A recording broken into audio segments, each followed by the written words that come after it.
అంటే వీళ్ళు ఈ యొక్క దావోస్కి వెళ్ళి పెట్టుబడులు తేలేకపోవడానికి కారణం ఏంటంటే ఈరోజు అందరి మధ్యలో ఒకటే, ఈ లోకేష్ రెడ్ బుక్ పాలనే దీనికి కారణమని. ఎందుకంటే మీరు చూస్తే ఈ రాష్ట్రంలో ఎవరైనా పెట్టుబడులు పెట్టాలి అంటే ఒక ఇన్సిడెంట్ గుర్తొస్తుంది. ముంబై నుంచి ఒక జూనియర్ ఆర్టిస్ట్ని తీసుకొచ్చి ఏ విధంగా ఆవిడతో తప్పుడు కేసులు పెట్టించి జిందాల్ లాంటి పారిశ్రామికవేత్తల్ని బెదిరించి బ్లాక్మెయిల్ చేశారు. మరి ఈ విధంగా పారిశ్రామికవేత్తల్ని బెదిరించి బ్లాక్మెయిల్ చేస్తే ఈ రాష్ట్రంలో ఎవరైనా పెట్టుబడులు పెట్టడానికి వస్తారా అని నేను అడుగుతున్నా.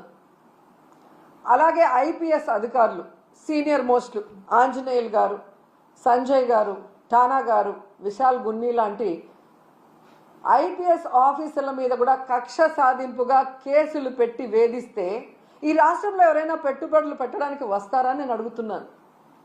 అలాగే ఐఏఎస్ ఆఫీసర్లకు కూడా 7 నెలలుగా కొంతమందికి పోస్టింగ్లు ఇవ్వకుండా వాళ్ళని వేధిస్తూ వాళ్ళని జైల్లో పెడతామని బెదిరిస్తూ ఈరోజు చంద్రబాబు నాయుడు ప్రభుత్వం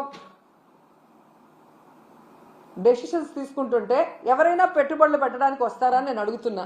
ముఖ్యంగా ఈ రాష్ట్రంలో మీరు చూస్తే ఆడపిల్లలు, చిన్న పిల్లల మీద అత్యాచారాలు, అఘాయిత్యాలు, అలాగే హత్యలు జరుగుతుంటే అలాంటి రాష్ట్రంలో ఎవరైనా పెట్టుబడులు పెట్టడానికి వస్తారని నేను అడుగుతున్నా. అండ్ ముఖ్యంగా నారా లోకేష్ దావోస్కి వెళ్ళి సిగ్గు లేకుండా నా ప్రత్యర్థుల్ని అనగతొక్కడానికి నేను రెడ్ బుక్ని యూజ్ చేస్తున్నాను అని చెప్తే ఎవరైనా పెట్టుబడులు పెట్టడానికి వస్తారా అని నేను అడుగుతున్నాను. ఈరోజు మీరు చూస్తే ఈ రాష్ట్రానికి పెట్టుబడులు రాకపోవడానికి కారణం ఈ రెడ్ బుక్ రాజ్యాంగమే. ఎందుకంటే ఎవరైనా పెట్టుబడులు పెట్టాలి అంటే ఆ రాష్ట్రంలో లా అండ్ ఆర్డర్ కరెక్ట్గా ఉండాలి, పారదర్శకమైన పరిపాలన ఉండాలి, అలాగే రోడ్డు, రైలు, ఏరోప్లేన్, అలాగే పోర్ట్స్, ఇవన్నీ కూడా అంటే ట్రాన్స్పోర్ట్ ఇది కరెక్ట్గా ఉంటేనే అక్కడ పెట్టడానికి అవకాశం ఉంటుంది. మీరు చూస్తే జగన్మోహన్ రెడ్డి గారు ముఖ్యమంత్రిగా ఉన్నప్పుడు ఇవన్నీ కూడా ఎంత చక్కగా చేశారో మీ అందరూ కూడా గమనించవచ్చు. లా అండ్ ఆర్డర్ ఏ విధంగా మెయింటైన్ చేశారు, అలాగే మీరు చూస్తే సచివాలయ వ్యవస్థతో ఎలా పారదర్శకంగా పరిపాలించారు, అలాగే ఏపీలో 3 పోర్ట్లు మచిలీపట్నం, మూలపేట, రామాయపట్నం ఏ విధంగా వర్క్స్ స్టార్ట్ చేశారు, భోగాపురం ఎయిర్పోర్ట్ ఎలా ఆల్మోస్ట్ 35% వర్క్ చేసేయటం జరిగింది, అలాగే 10 ఫిషింగ్ హార్బర్లు అన్నిటినీ కూడా తీసుకొచ్చి మీ చేతిలో పెడితే ఈరోజు మీరు ఏం చేశారు? జగనన్న పారిశ్రామికవేత్తల కోసం రెడ్ కార్పెట్ వేసి ఫ్రెండ్లీ స్టేట్గా ఇన్వెస్ట్ చేయడానికి దాన్ని ఏర్పాటు చేసి మీ చేతికిస్తే ఈరోజు మీరు రెడ్ బుక్ రాజ్యాంగం అంటూ రాష్ట్రంలో ఈరోజు లా అండ్ ఆర్డర్ లేదు, రోడ్డు పైనే నరికేస్తున్నారు మనుషుల్ని. అలాగే ఎవరు నోరు తెరిసినా వాళ్ళ మీద కక్ష సాధింపుగా తప్పుడు కేసులు, ఒకటి రేప్ కేసు, లేదా అటెంప్ట్ మర్డర్ కేసు, లేదా ఎస్సీ ఎస్టీ కేసులు పెట్టి చట్టాన్ని కూడా తమ చుట్టాలుగా వాడుకోవాలన్న ప్రయత్నం చేస్తున్నది నిజం కాదని నేను అడుగుతున్నాను. అలాగే ఈరోజు మీరు చూస్తే ఈ చంద్రబాబు నాయుడు, లోకేష్ చేస్తున్న పనుల వల్ల ఈ రాష్ట్ర ఇమేజ్ దెబ్బతినటం వల్ల ఈరోజు దావోస్లో పారిశ్రామికవేత్తలు ఒక్కటంటే ₹1 కూడా మనకి ఎంఓఈ చేయకపోవడం చాలా బాధాకరం. ఎందుకంటే ఈరోజు వీళ్ళు దాదాపుగా ఈ స్పెషల్ ఫ్లైట్లు, కోట్లు, బూట్లు, సూట్లు కని వీళ్ళ ఖర్చులకే 20 కోట్ల పైగా అయింది. కనీసం ఆ దారి ఖర్చులకి అయిన డబ్బైనా ఎంఓఈలు చేసుకొచ్చారంటే సిగ్గుచేటు. మాటలేమో ఇంత చెప్తారు కానీ పని చూస్తే జీరో. సో అందుకే అంటారు గొప్పలు చెప్పుకోవద్దయా తిప్పలు తప్పవని. కానీ చంద్రబాబు నాయుడు వినడు. ఈరోజు కేవలం తన కొడుకుని ప్రమోట్ చేసుకోవడానికే దావోస్కి వెళ్ళాడు. ఈ రాష్ట్రానికో, రాష్ట్ర ప్రజలకో, ముఖ్యంగా రాష్ట్ర యువతకో ఉపయోగపడే విధంగా ఏది చేయాలన్న ఆలోచన లేదు అనేది ఈ పర్యటనతో అందరికీ అర్థమైపోయింది. ఎందుకంటే అంత పెద్ద వేదిక మీద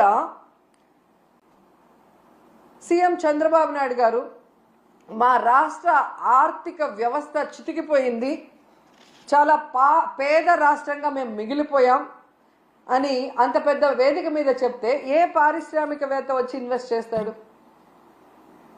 అసలు ఎందుకు అలాంటి మాటలు మాట్లాడాల్సి వస్తుందో నాకు అర్థం కావట్లేదు. ఎలక్షన్స్ ముందు కూడా దాదాపుగా 14 లక్షల కోట్ల అప్పు ఉందని చెప్పి అబద్ధాలు చెప్పటం, ప్రజల్ని కన్ఫ్యూజ్ చేయటం. తీరా మొన్న అసెంబ్లీలో చూస్తే బడ్జెట్ డాక్యుమెంట్స్లో 6.5 లక్షల కోట్లు మాత్రమే అప్పు ఉంది అని చెప్తారు. రాష్ట్రం విడిపోయాక నువ్వే కదా మొదట ముఖ్యమంత్రిగా 5 సంవత్సరాలు ఉన్నావు. నువ్వు ఎంత అప్పు చేసి దిగిపోయావు, 5 ఏళ్లలో మేము ఏం చేసామో చెప్పాలి కదా జనాలకి. కానీ బయట ఒకటి లోపల ఒకటి మాట్లాడటం. ఏదైతే ఆంధ్రప్రదేశ్లో అబద్ధాలతో కట్టుకథలతో పచ్చ మీడియాతో ప్రజల్ని మభ్యపెట్టారో అదే విధంగా దావోస్లో కూడా మీరు మభ్యపెట్టాలన్న ప్రయత్నం ఈరోజు పెట్టుబడిదారులు పారిపోవడానికి కారణం కాదా చంద్రబాబు నాయుడు, లోకేష్ అని నేను అడుగుతున్నా. ముఖ్యంగా జగన్ గారు ముఖ్యమంత్రిగా ఉన్నప్పుడు దావోస్కి వెళ్తే ఏ విధంగా 1,26,000 కోట్ల రూపాయలకి ఎంఓయూలు చేసుకొచ్చారో మనం అందరం కూడా కళ్ళారా చూసాం. అలాగే విశాఖలో గ్లోబల్ ఇన్వెస్ట్మెంట్ సమ్మిట్ ఏర్పాటు చేసి 13.5 లక్షల కోట్ల రూపాయలకి ఎంఓయూలు చేయడం మీ అందరూ కూడా గమనించారు ఈ రాష్ట్ర ప్రజలు. ఎందుకు ఇది చెప్తున్నానంటే ఈ నెలలో సాక్షాత్తు ప్రధానమంత్రి గారు శంకుస్థాపన చేసిన 1,85,000 కోట్ల గ్రీన్ ఎనర్జీ ప్రాజెక్ట్ని ఆ రోజు విశాఖ గ్లోబల్ సమ్మిట్లో జగనన్న తీసుకువచ్చిన విషయం ఈ రాష్ట్ర ప్రజలకు ఇంకా గుర్తుందని నేను అనుకుంటున్నా. అలాగే ప్రధానమంత్రి గారు శంకుస్థాపన చేసిన బల్క్ డ్రగ్ ప్రాజెక్ట్ కూడా జగనన్న ముఖ్యమంత్రిగా ఉన్నప్పుడు ఇతర రాష్ట్రాలతో పోటీ పడి తీసుకొచ్చింది. దానికి భూమిని కూడా జగనన్నే తన హయాంలో కేటాయించింది నిజం కాదా అని అడుగుతున్నా. సో జగనన్న తీసుకొచ్చినవి మీ గొప్పతనంగా ప్రధానమంత్రి గారిని పిలిపించి మొన్న హడావిడి చేశారు తప్ప మీ పరిపాలన చూసి మిమ్మల్ని చూసి ఒక్క ప్రాజెక్ట్ అయినా, ఒక్క పారిశ్రామికవేత్త, ఒక్క పెట్టుబడి అయినా పెట్టాడని నేను అడుగుతున్నాను. జగనన్న విశాఖలో గ్లోబల్ ఇన్వెస్ట్మెంట్ సమ్మిట్ పెడితే అదాని వచ్చారు, అంబానీ వచ్చారు, జిందాల్ గారు వచ్చారు. అది జగనన్న క్రెడిబిలిటీ, ఆయన సుపరిపాలన, ఆయన పారదర్శకమైన పరిపాలన, ఆయన ఫ్రెండ్లీ నేచర్ పారిశ్రామికవేత్తలతో, అలాగే ఈజ్ ఆఫ్ డూయింగ్తో ఏ విధంగా పారిశ్రామికవేత్తలకి అందుబాటులోకి అన్ని తీసుకొచ్చారో అందుకే వాళ్ళందరూ రావటం జరిగింది. కానీ మీరు మీ హయాంలో ఒక్కరంటే ఒక్కరు రావటానికి భయపడుతున్నారు అంటే దానికి కారణం మీ అరాచక రెడ్ బుక్ పాలన కాదా అని నేను అడుగుతున్నాను. ఈరోజు ఇన్ని మాట్లాడి వెళ్ళిన మీకు ఉత్త చేతులతో తిరిగి రావడానికి సిగ్గు లేదా అని అడుగుతున్నాను. ఏ మొహం పెట్టుకొని ప్రజలకు ఏం చెప్పాలనుకుంటున్నారు? మీకేం కొత్త కాదులేండి. పక్క రాష్ట్రాల వాళ్ళు పెట్టుబడులతో వస్తే మీరు కట్టుకథలతో వస్తారు. ఎవరి మీద తోసేద్దామా, ఏం చెప్పి తప్పించుకుందామా అన్న కార్యక్రమం మీకు తెలిసినంత బాగా ఎవరికి తెలీదు. దీనికోసం కాదు మీకు ఓట్లేసింది, మీకు అధికారం ఇచ్చింది, మీకు పదవులు ఇచ్చింది. ఇప్పటికైనా ఈ రెడ్ బుక్ అరాచక పాలనని మానేసి ప్రజలకి మీరు ఏదైతే ప్రామిస్ చేశారో ఆ ప్రామిస్ని ఫుల్ఫిల్ చేస్తూ ఈ రాష్ట్ర పరువుని కాపాడమని చంద్రబాబు నాయుడుకి, లోకేష్కి, పవన్ కళ్యాణ్కి తెలియజేసుకుంటున్నాం. ఎందుకంటే పవన్ కళ్యాణ్ గారు ఏదో మత్తులో మాయలో ఉన్నారు, చంద్రబాబు నాయుడు మత్తు మాయలో. కనీసం దావోస్కి మిమ్మల్ని తీసుకెళ్ళలేదు అంటే మీరు వెళ్తే పెట్టుబడులు రావని మిమ్మల్ని తీసుకెళ్లేదా పవన్ కళ్యాణ్ గారు? లేదా గతంలో మీరు ఒక ఇంటర్వ్యూలో దావోస్కి వెళ్ళటం వేస్ట్, దానివల్ల రూపాయి ఉపయోగం లేదని మీరు ఇచ్చిన ఇంటర్వ్యూ వల్ల తీసుకెళ్ళలేదా? లేదా పవన్ కళ్యాణ్ వస్తే లోకేష్కి ఇంపార్టెన్స్ తగ్గిపోతుందని తీసుకెళ్ళలేదా? ఇది మాకు చెప్పకపోయినా పర్లేదు, కనీసం పవన్ కళ్యాణ్కి జనసేన కూలీలకి చెప్పాల్సిన అవసరం ఉందని కూడా ఈ సందర్భంగా తెలియజేసుకుంటున్నా. ఎందుకంటే అంత పెద్ద వేదిక మీద లోకేష్ సీఎం అయితే బాగుంటుంది, డిప్యూటీ సీఎం అయితే బాగుంటుంది అని ఎలా భజన చేశారో, ఆ భజన చూసి పారిశ్రామికవేత్తలు ఎలా అవాక్కయ్యారో కూడా అందరూ గమనించారు. సో చంద్రబాబు నాయుడు గారు మీరు వచ్చి 7 నెలల కాలం అవుతుంది. ఈ రాష్ట్ర పరువు ప్రతిష్ట దిగజార్చే విధంగా మీరు పరిపాలిస్తున్న విషయాన్ని ఇప్పటికైనా గుర్తించండి. మొన్న టీటీడీ తిరుమల వైకుంఠ ఏకాదశి తొక్కిసలాటలో ప్రాణాలు పోగొట్టుకున్న కుటుంబాల్ని మీరు గాలికి వదిలేసి దాంట్లో నుంచి మిమ్మల్ని నమ్ముకున్న మీ అఫీషియల్స్ ఎవరైతే మీరు రిక్రూట్ చేశారో మీరు రిక్రూట్ చేసిన టీటీడీ పాలక మండలిని తప్పించడానికి కాపాడటం కోసం ఈరోజు ఎన్ని డాన్సులు వేస్తూ తిరుమల పవిత్రతను పాడు చేస్తున్నారు. లడ్డూ విషయంలో ఎలా ఈ తిరుమల పవిత్రతను పాడు చేశారు.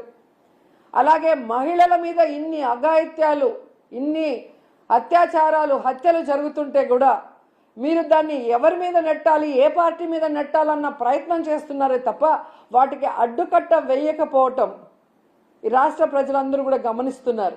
ముఖ్యంగా పవన్ కళ్యాణ్ గారు లా అండ్ ఆర్డర్ ఫెయిల్యూర్ అయింది, హోమ్ మినిస్టర్ ఫెయిల్యూర్ అయ్యారని చెప్పి అంత చెప్పిన తర్వాత కూడా ఇంతవరకు మీరు లా అండ్ ఆర్డర్ మీద దృష్టి పెట్టలేదు అంటే ఈ రాష్ట్ర ఇమేజ్ ఎంత దిగజారిపోయిందో దావోస్ పర్యటనలో మీకు ఒక్క ఎంఓయూ కూడా అవ్వకపోవటం అనేది ఇప్పటికైనా తెలుసుకొని రాష్ట్ర ప్రతిష్టని, పరువుని పెంచే విధంగా మీరు పరిపాలిస్తారని ఆశిస్తున్నాం.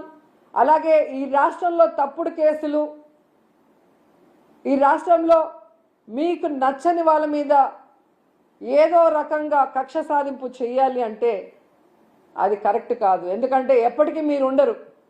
రాబోయే కాలంలో జగన్మోహన్ రెడ్డి గారు ఖచ్చితంగా ముఖ్యమంత్రి అవుతారు. ఎందుకంటే ఇప్పటికే ప్రజలు మీకు ఓటేసిన దానివల్ల వేసిన వాళ్ళు బాధపడుతున్నారు. ఈవీఎంల వల్ల మీరు గెలిచారనుకున్న వాళ్ళు మీరు దిగిపోవాలని ప్రార్థనలు చేస్తున్నారు. ఎందుకంటే మీ వల్ల పేదవాళ్ళకి ఉపయోగం లేదు, రాష్ట్రానికి ఉపయోగం లేదు, ఏ వర్గానికి కూడా ఉపయోగం లేదు. కాబట్టి ఇప్పటికైనా మీరు మీ సీనియారిటీని ఇచ్చిన మాట నిలబెట్టుకోవడంలో పెట్టండి. ఈ రాష్ట్రంలో పుట్టినందుకు 4 సార్లు ముఖ్యమంత్రిని మిమ్మల్ని చేసినందుకు ఈ రాష్ట్ర ప్రజలకు ఇచ్చిన వాగ్దానాలు నెరవేరుస్తూ ఈ రాష్ట్ర ప్రతిష్టని పెంచే విధంగా ముందుకు వెళ్ళండి. ఇప్పటికైనా అబద్ధాలు చెప్పడం మానేయండి అని కూడా ఈ సందర్భంగా తెలియజేసుకుంటూ, నిజంగా ఈరోజు ఒక్క ఎంఓయూ కూడా జరగకుండా వీళ్ళు తిరిగి రావటం వీళ్ళకి సిగ్గు అనిపించడం లేదేమో కానీ ఈ రాష్ట్రంలో ఉన్న ఒక ప్రజల్లాగా, అంటే ఒక ఓటర్ లాగా లేదా ఒక లీడర్ లాగా మేమైతే పక్క రాష్ట్రాల వాళ్ళ ముందు మొహం చూపించలేక సిగ్గుపడుతున్నాం. గతంలో ఎలాగైతే బాబు వస్తే జాబ్ వస్తుందన్నాడు, కేవలం వాళ్ళ బాబు లోకేష్ బాబుకే ఎమ్మెల్సీ ఇచ్చి మంత్రిని చేసుకున్నాడు. ఇప్పుడు 20 లక్షల మంది అబ్బాయిలకంతా ఉద్యోగం ఇస్తాం లేదా నిరుద్యోగ భృతి ఇస్తామన్నారు. 7 నెలలు అయింది, ఒక ఉద్యోగం లేదు, నిరుద్యోగ భృతి లేదు. మళ్ళీ వాళ్ళ కొడుకు లోకేష్ బాబుకు మాత్రమే మంత్రిగా ఉద్యోగం ఇచ్చారు. సో ఈ రాష్ట్ర ప్రజలు బాగా గమనించండి. మీకు మంచి చేసిన వాళ్ళని, మీకు మంచి చేయాలని తాపత్రయపడే వాళ్ళని ఇప్పటికైనా గుర్తించి ఇలాంటి కూటమి నాయకులు చెప్పే అబద్ధాలకి, కుట్రలకి, కుతంత్రాలకి మీరు నమ్మి బలవద్దని కూడా అందరికీ కోరుకుంటున్నాను.